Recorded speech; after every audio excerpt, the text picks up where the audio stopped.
a genius, there's no doubt, but he is a human genius, and for so many years, you know, he's been really a San Francisco institution.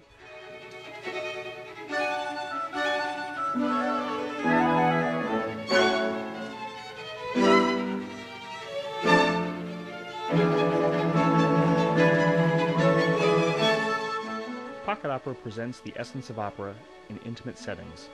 Pocket opera is a theater of the mind and of the heart.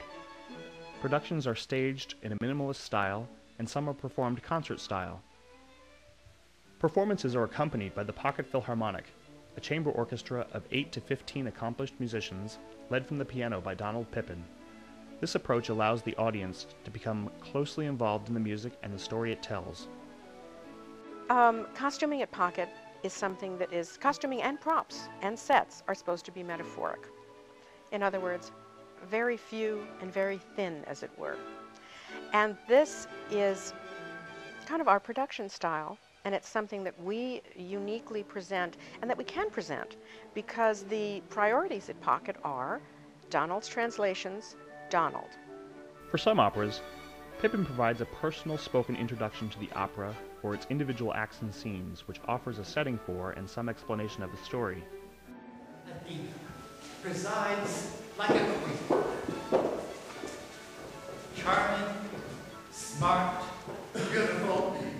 Still, we would perhaps prefer it if she were somewhat less aware of her superiority.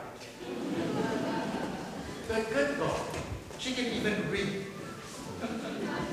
A gift that everyone knows. Some are born with, some are not. The Handel productions are the quintessential Pippin pocket opera thing because of the talk that he gives. That is so Pippin.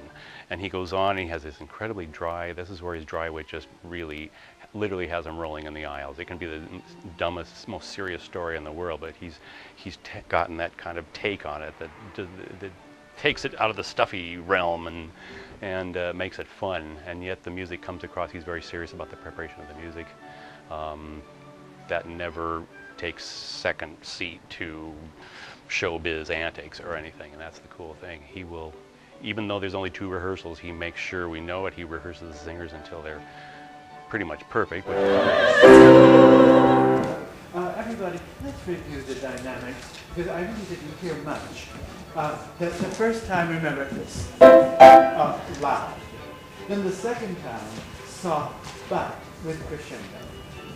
And then, of course, the ever down.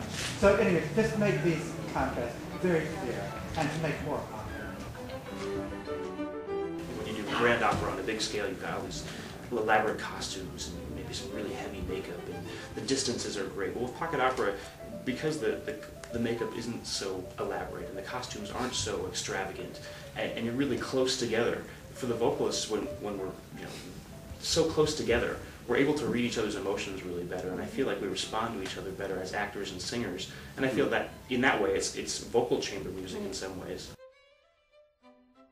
The more valuable thing is that it actually makes the audience more involved with the performance, brings the audience closer to the performers, because we have to keep a certain poise for performing, and we love having people close to us. That's not a problem, but I think just to have people come in, see the rough edges, pay a lot less, it's a very valuable thing more for the audience than the performers. It's like opera as opera, I think, was meant to be presented. It's right in front of you. It's not $250 seats.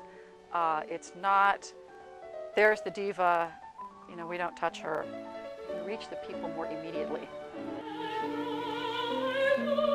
I think when opera was written, obviously, it was composed, number one, for the audience who it was their own language, and number two, it was their primary art form, so it was an intimate setting, like they go to the movies, They don't do that, they go see an opera. And I think part of the problem with audiences today not appreciating opera as much, or not going, or it's become this hoity-toity adventure, is that it's been too grandiose, it's too removed, it's not as intimate, and it really has lost its essence. And I think what Donald's done by making it, number one, in English that we can understand better without having to read and jump around, and also making it intimate, is it's returned to what it's about. It's about the people and the relationships, which you can really see.